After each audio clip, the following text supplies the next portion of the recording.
Dans une région reculée de l'Afrique de l'Ouest, bien au-delà des montagnes et des rivières sinueuses, se trouvait un village nommé Nzali. Ce village était entouré par une vaste forêt dense connue sous le nom de la forêt des ombres. Les anciens disaient que cette forêt était enchantée, abritant des esprits anciens et des créatures mystiques. Il y a de cela bien longtemps, un jeune homme du nom de Kofi vivait à Nzali. Kofi était connu pour son courage et sa détermination. Un jour, alors qu'il chassait près de la forêt, il rencontra une vieille femme aux yeux perçants et aux cheveux argentés.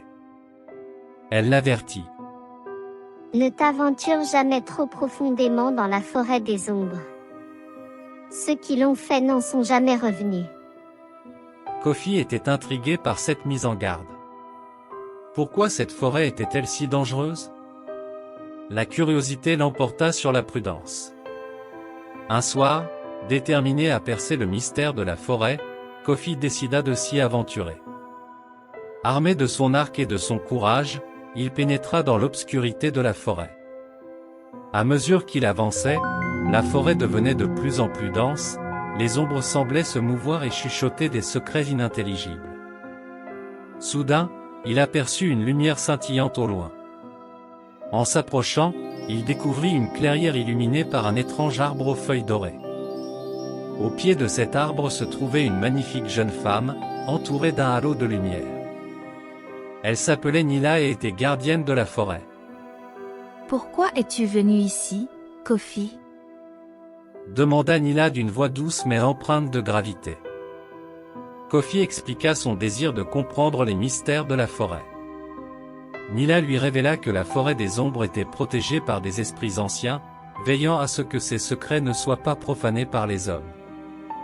Elle lui parla aussi d'un terrible danger, un sorcier maléfique, Zarek, qui cherchait à s'emparer du pouvoir des esprits pour dominer le monde.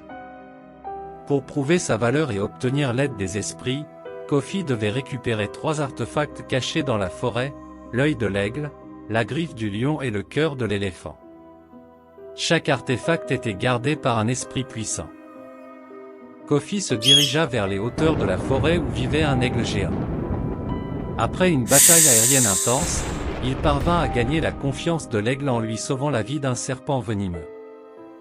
Dans les profondeurs de la forêt, Kofi affronta un lion mystique. Il démontra sa bravoure et sa noblesse d'esprit en soignant les blessures du lion, causées par des chasseurs. Enfin, au cœur de la forêt, Kofi trouva un éléphant majestueux. En résolvant une énigme complexe posée par l'éléphant, Kofi prouva sa sagesse et obtint le cœur de l'éléphant. Avec les 3 artefacts en sa possession, Kofi retourna auprès de Nila. Mais Zarek, le sorcier maléfique, l'attendait déjà. Une bataille épique s'engagea. Utilisant le pouvoir des artefacts, Kofi invoqua les esprits de l'aigle, du lion et de l'éléphant. Ensemble, ils affrontèrent Zarek dans une lutte acharnée. Finalement, Zarek fut vaincu, et son pouvoir maléfique détruit. Les esprits anciens bénirent Kofi pour son courage et sa pureté de cœur. Nila, reconnaissante, lui offrit un talisman magique, symbole de l'alliance entre les hommes et les esprits de la forêt. Kofi retourna à Nzali, non seulement comme un héros, mais comme le protecteur de la forêt des ombres. Il raconta son aventure, et le village entier fêta son retour, inspiré par son courage et son dévouement. Et ainsi, la légende de Kofi, le brave de la forêt des ombres, fut transmise de génération en génération, rappelant à tous que le courage, la sagesse et la compassion peuvent surmonter les plus grandes des épreuves.